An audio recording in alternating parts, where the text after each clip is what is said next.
Hello everyone, I'm Nostradamus. Welcome to Phone Age News. Boy, have I got a jam-packed show for you today. I'm one day later than planned, but I'm glad really I've delayed my video because the Earth has just given birth today. So I'll be covering that towards the end of the video.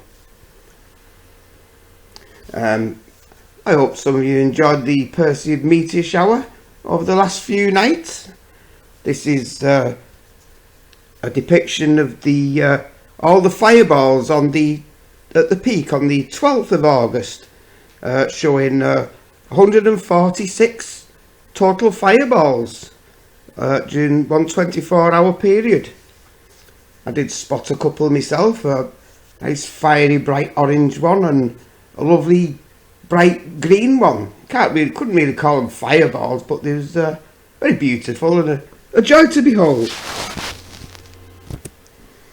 Staying with the space theme, this was published on the 12th of August also, from Engineering and Technology. E.T. Phone Home. Bennu asteroid poses greater threat to Earth than previously thought, says NASA. So I'll just go to read a bit of this. The Bennu asteroid is more likely to hit the Earth next century than previously thought, NASA said, although the chance is still slim. Researchers from the Space Agency use precision tracking data from the OSIRIS-REx spacecraft to better understand the potentially hazardous asteroid's movements. OSIRIS-REx was launched in 2016 with the primary mission of studying Bennu and ultimately returning a sample of it back to Earth for detailed analysis. It is believed to have successfully collected that sample last October and is currently undergoing the 2-year trip back home.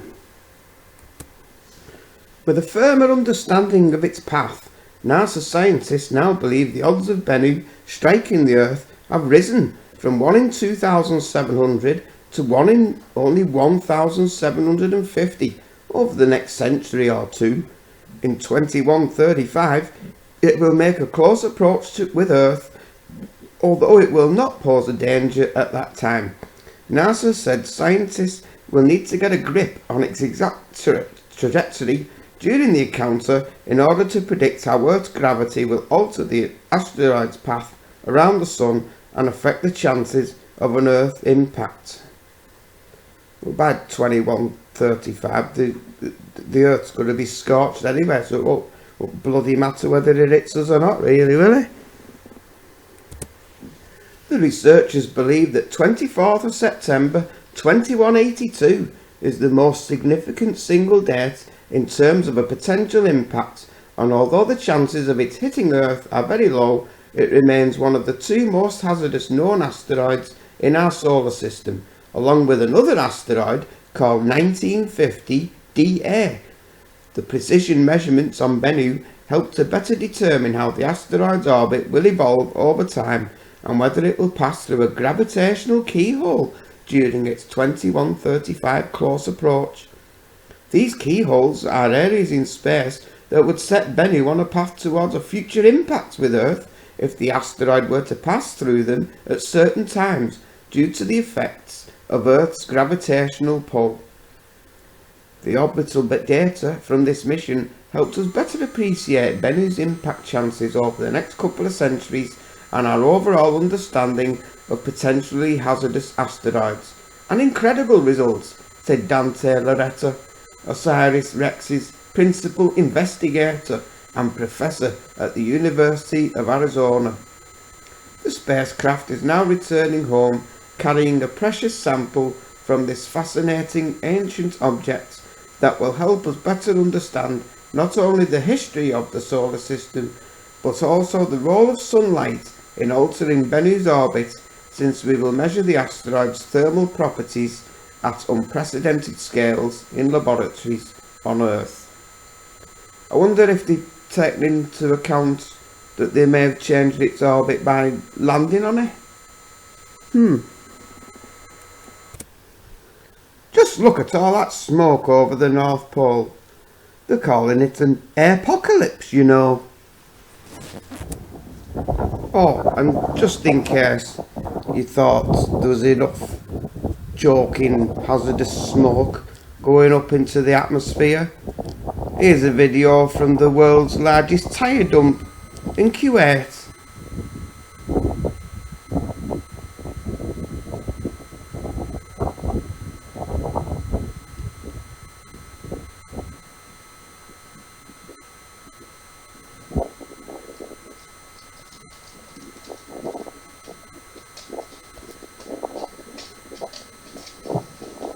Shocking that. World's biggest tyre dump yard. It's been on fire, filling the air with toxic smoke. Tyre is a very combustible material and left out in 50 degrees Celsius, it's highly dangerous. We cannot emphasise enough on the need to recycle our waste from tyres. Oh, fuck me. Look at that shit! Well, I've been sat here wondering what disasters to show next. And I thought, I'll choose somewhere randomly. So now everyone, it's time for the Wheel of Doom! So, on the Wheel of Doom tonight, where will it land? Will it be Haiti? Will they've had the earthquake? Japan? Will it have been flooded? The Arctic, which is melting? Or Talibanistan in the Middle East? Let's dim the lights and spin the Wheel of Doom.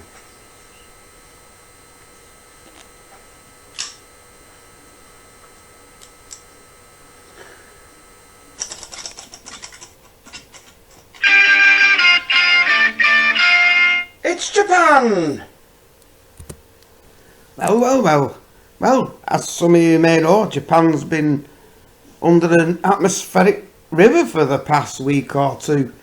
So I've come onto Twitter and I've just found a news report video from yesterday. So I'll show you this. Floodwaters brought on by heavy rains continue to inundate streets and homes in southern Japan.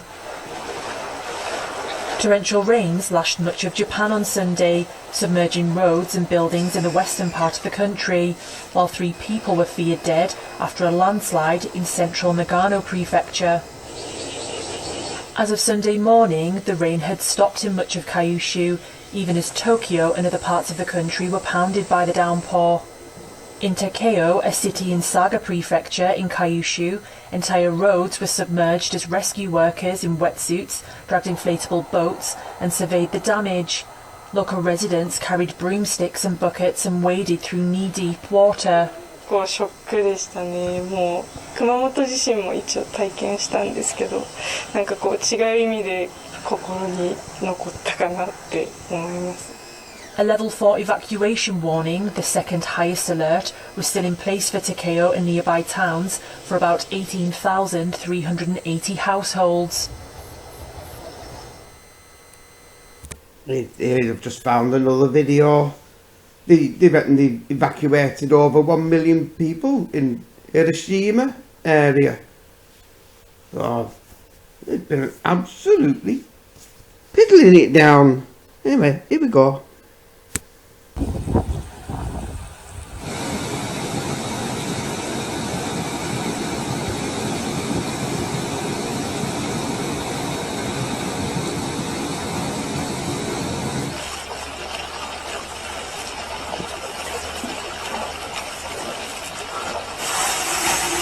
Water everywhere and not a drop to drink.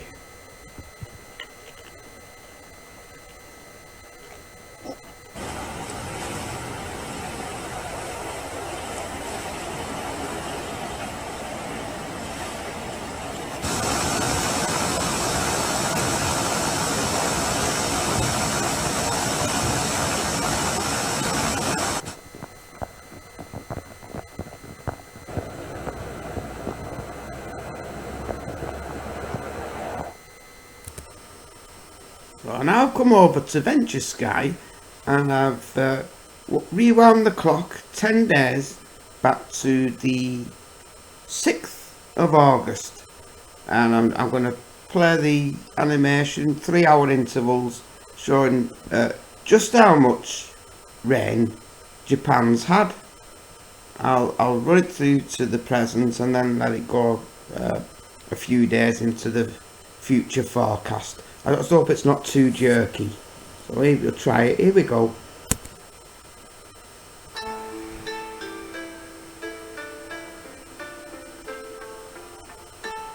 On to the 7th.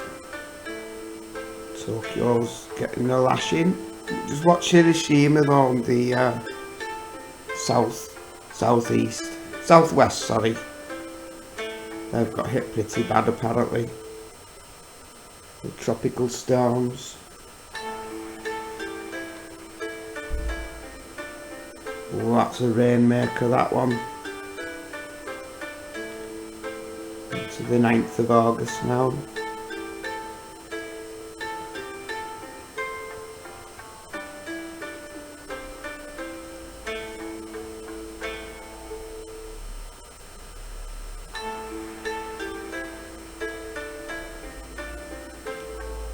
We had a sunny day on the 10th. I bet they thought, oh, the worst's over now.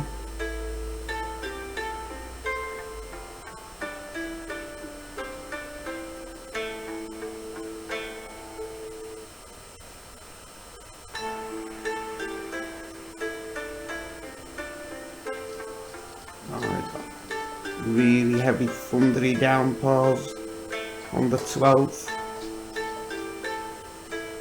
covering all but the northern tip of Japan. Look at that. The reds and the pinks.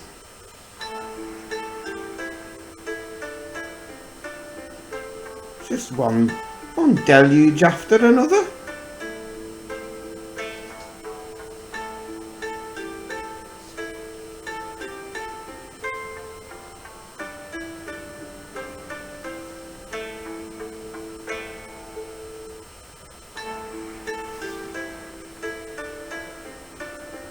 Oh, on yesterday the 15th, the brighter day yesterday, the atmospheric rivers moved to the south, and now today. And we'll just watch the forecast for the next 2 or 3 days. And surprise, surprise, the forecast isn't looking too good.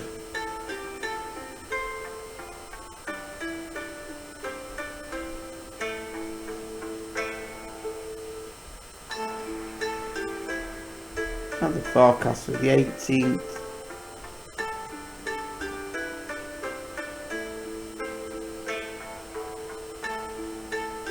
Southeast coast getting absolutely swamped.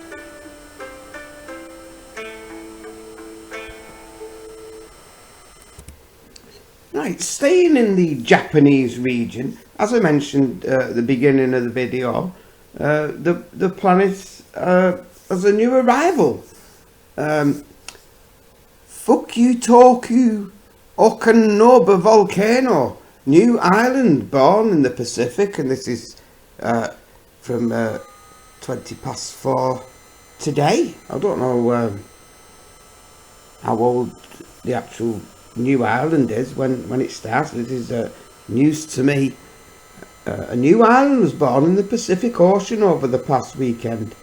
The powerful submarine eruption of the Fukutoku Okanoba volcano that surprised observers and scientists around the world, producing a spectacular mushroom plume of steam and ash to 16 kilometers altitude, quickly created a new cone that has now breached the surface. The Japanese Coast Guard could film while the eruption reached the surface, creating violent steam explosions as hot magma interacted with the surrounding seawater. I'm not going to say that. I'm not even going to attempt to. Ejecting billions white steam plumes and dark jets of water, steam and rock fragments. So I'm going to play a short piece of the 4-minute video, and I suggest you get on to Volcano Discovery and watch the whole 4-minute video in its entirety. So here we go, just a short excerpt.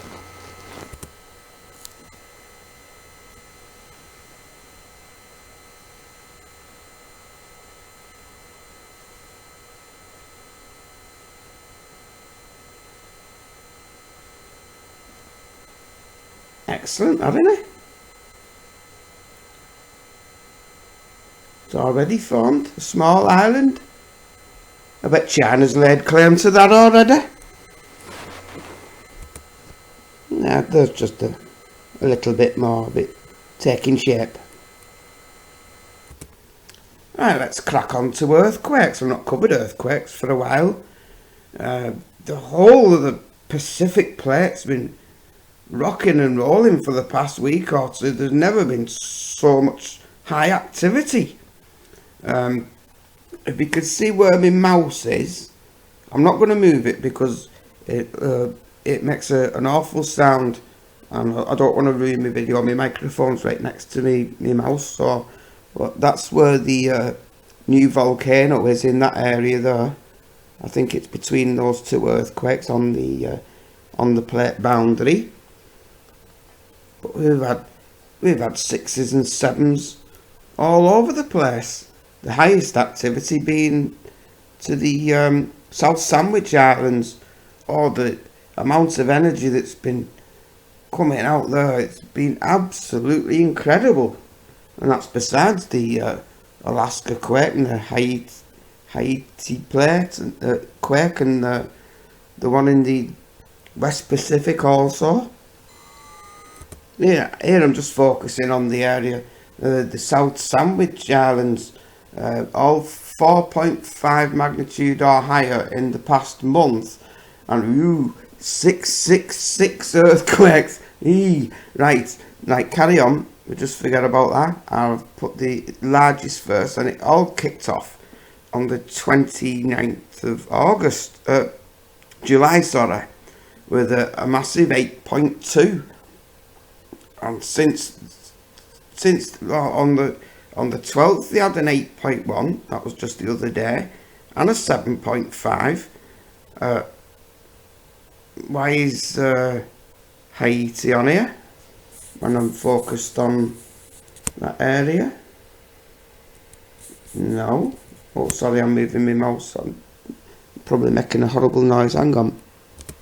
Oops, I've done a boo-boo. There's only been 143 in this area. I say only 143. And we had a 6.3 on the 13th. And 6.2 on the 8th. And loads and loads of earthquakes there. It's just the whole plate's rocking. Here's Haiti last 7 days, following the 7.2 devastating quake. Excuse me. We can see they've had quite a lot of sizable aftershocks, 5.8, 5.2, couple of 5.1s, a 5, a 4, 9, and on and on and on. Here's the big 7.1 from the 11th in the Philippines. And there's been a couple more deep earthquakes today, so expect this heightened activity to carry on or even get worse in places that haven't already been hit. So here again is the 4 main areas that have got hit in the last 7 days. It's crazy how they're complete opposite ends of the globes to each other, like 2 pairs.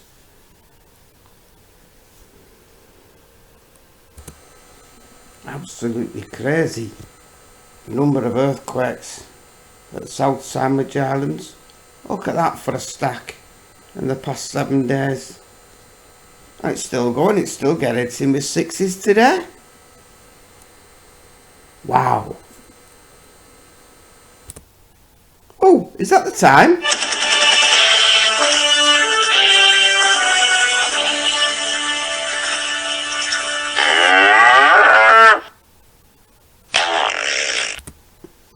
Well, it ain't good news on the methane front, boys and girls. I think the bomb may have been detonated. I want to show you the latest figures since my last report. Just a fortnight ago, this is the figures from the 2 METOP satellites, AM and PM data. So I've got 4 sets of mean values, of which I work out the average of the means, put them all together, and then we can see how much it's increasing or decreasing week by week. Right, these figures are for the lower atmosphere. So I take the figures from 9317064777 and 300 millibars and combine them all into a number, and I use the same parameters each week. As you can see, during the last 7 days, it's jumped up by 2.2 parts per billion. So what does that look like? Well, I have almost 2.5 years of data now on this part of the atmosphere, and it looked like it was calming down a little bit 2 weeks ago, but now it's shooting up through the roof, or through the stratosphere I should say.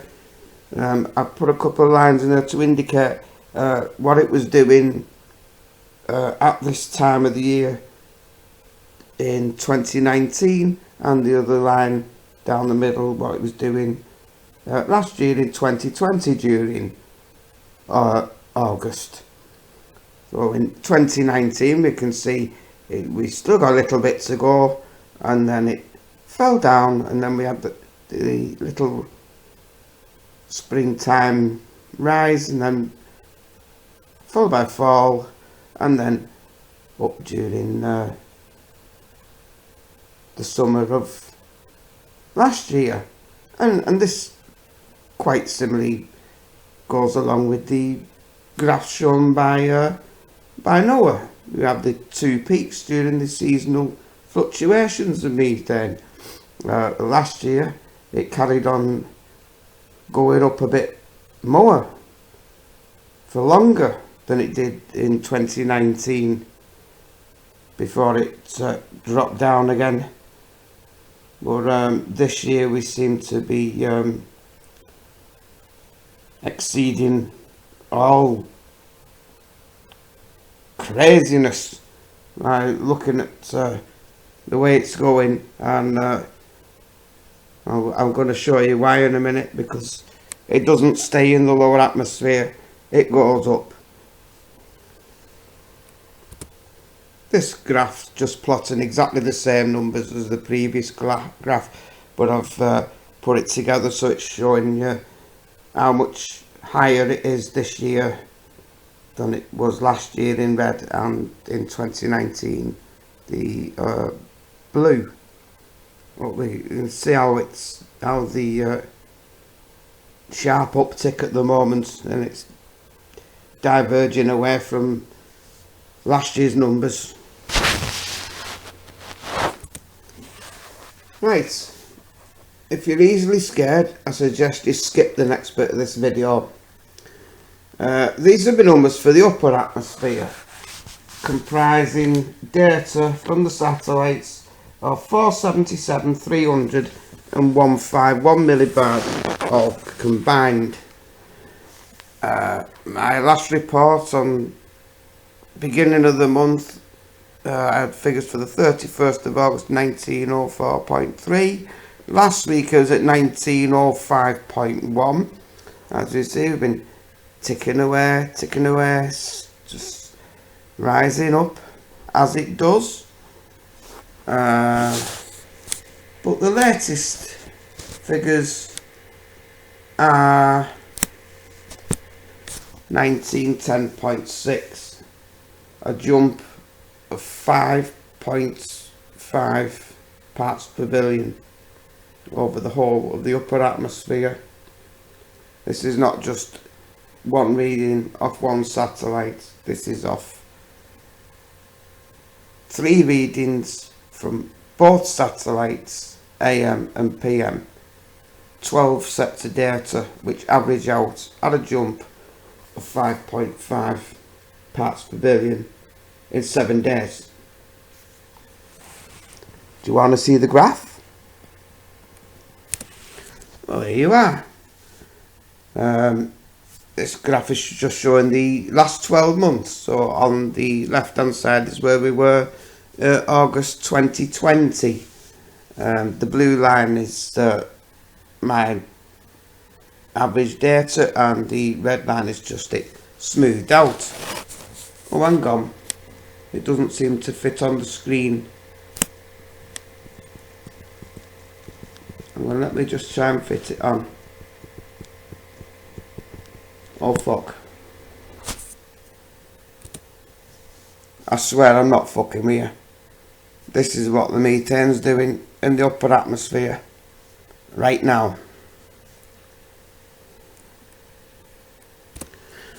This graph is just showing the last 2 years of my average methane levels, just at 300 millibars in particular. And as you can see at the moment, it's going vertical. This is the same graph plotted last 12 months compared to the previous 12 months.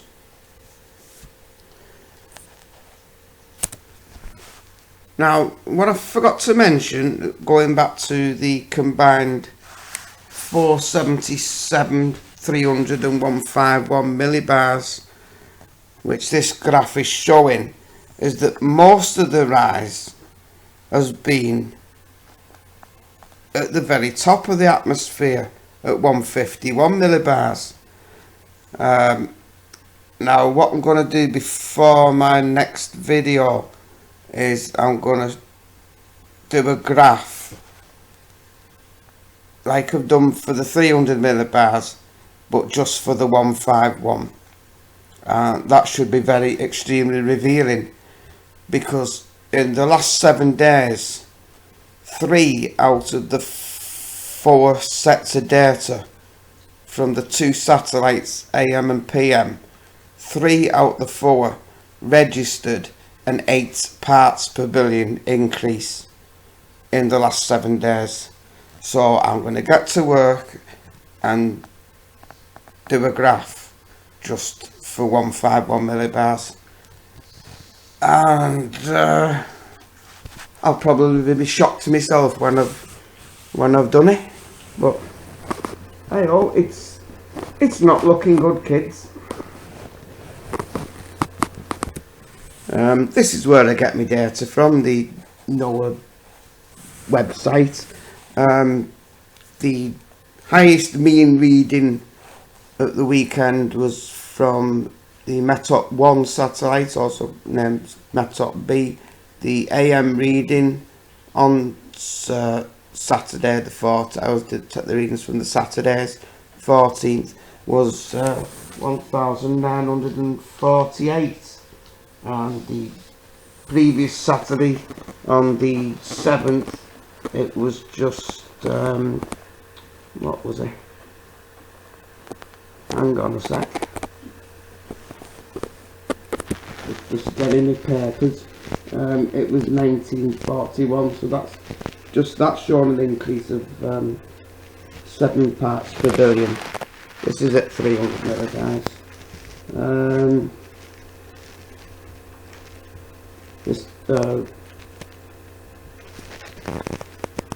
This is of course a record. The previous record at its peak last October was 1929, So we're almost 20 parts per billion above and still rising rapidly. Let's have a quick scan at CAMS. Always surface level emissions. So basically this is showing you the areas where it's all coming up from. Got the usual suspects of pollution from India and China.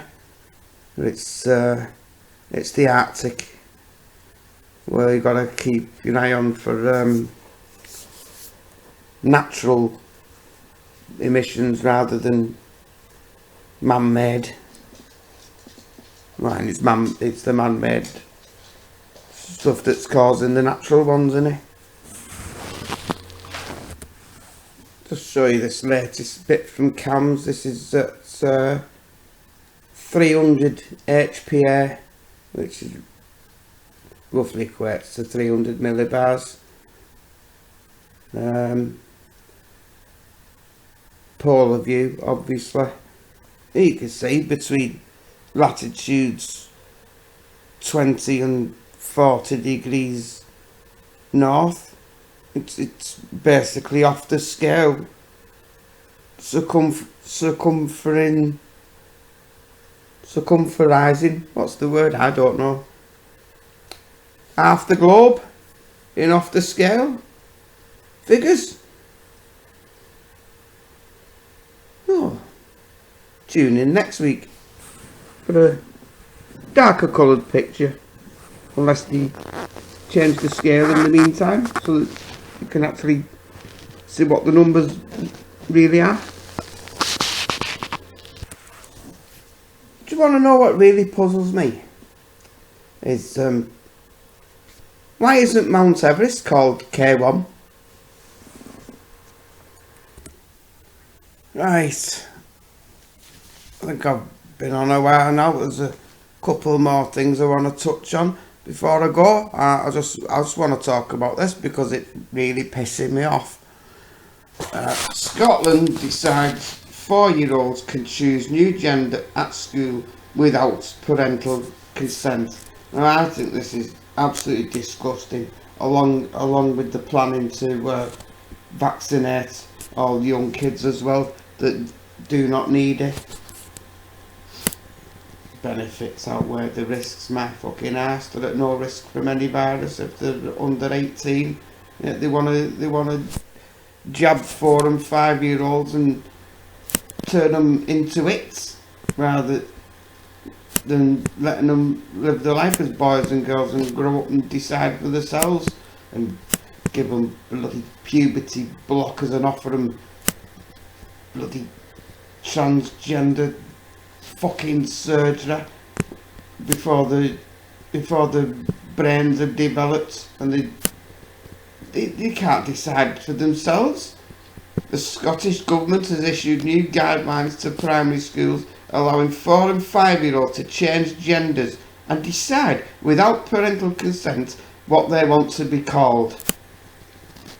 When I was at school, they used to call them sissies, but they got over it and grew up to get married and have kids and have no bloody fucking lives. Not, here, do you want to take these and turn into a girl, or vice versa? Do you want to grow a willy because you don't want to grow up to be a woman? And then they have the sex change. They're offered it when they pushed on them, and then they have it done, and then they regret it later and end up committing suicide and ruin people's lives. Just leave them alone. Forcing this crap on little kids is absolutely ridiculous. Teachers are told, it just gets me, teachers are told they do not have to inform parents what their young children are saying about their gender. Oh, I'm not reading anymore. Look, it's all got Nicola bloody Sturgeon's go ahead on it. She'd be pocketing some money over it, no doubt. She wants to concentrate on her own bloody parliamentary constituency, the drug capital of Europe, instead of pushing this shit.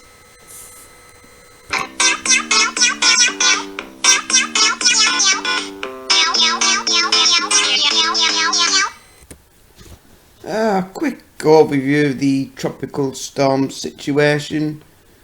At the time of recording, 12:30 AM in the morning of August the 17th, 2021.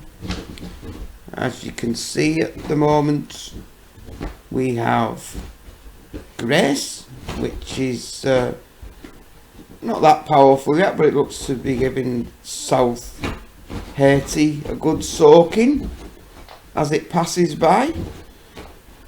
Expected to hit Mexico in the next few days as a Category 1 hurricane. Fred at the moment looks like it's causing a bit of a downpour in the southern states. Henry's can't seem to make his mind up. He's going round in circles as he gains strength. He doesn't know where he's going.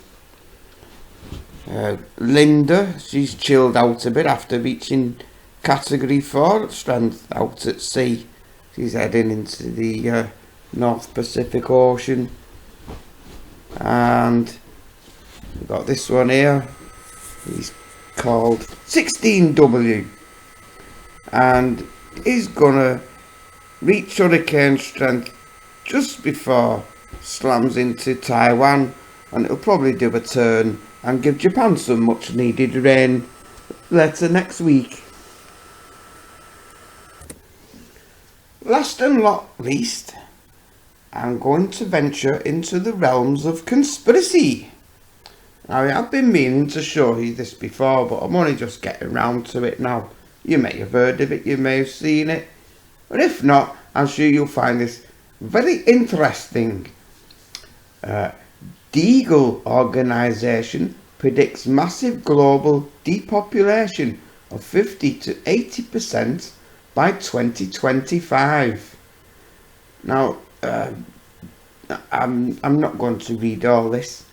I shall leave the link below. I can't find the official. I had a quick look for the official site, but this site presents the data that I need to show you anyway. So apparently Deagle, a US government think tank, and this information may or may not have been brought out into the open by WikiLeaks. You know, Julian Assange and his gang. It's no wonder they want to keep him locked up. Free speech and all that. Anyway, I'll show you the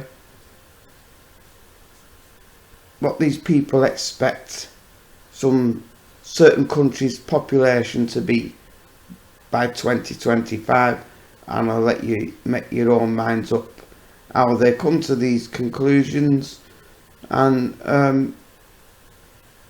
what would cause these depopulation events. It seems to be happening now, but I won't say any more on that.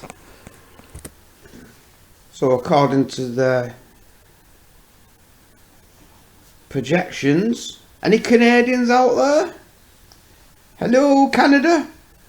A quarter of your population is going to disappear, but you will still have a fairly sizable military budget. Here in good old Blight, it's not looking good for me. Our population's going to drop from 66 million at the moment down to just 15 million. So that's like 3 out of 4 of us roundabouts not going to be here in 4 years' time. And our military budget has gone from 56 billion down to 1.4 billion. So I don't think we're going to be world players on the world stage for much longer. Not that we are now anyway, but it's not looking good at all. Let's have a look at good old US of A. What are you in for? Well, it looks like 2/3 of you are in for it as well. Down from 327 million down to just 100 million. Probably half of them will be migrants that Biden's letting in. So you might drop down to about 50 million, but add 50 million migrants, and you'll be alright at 100 million.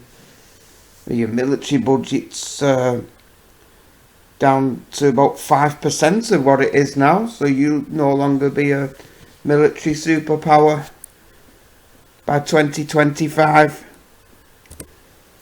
Deutschland doesn't fare much better. 81 million people down to 28 million.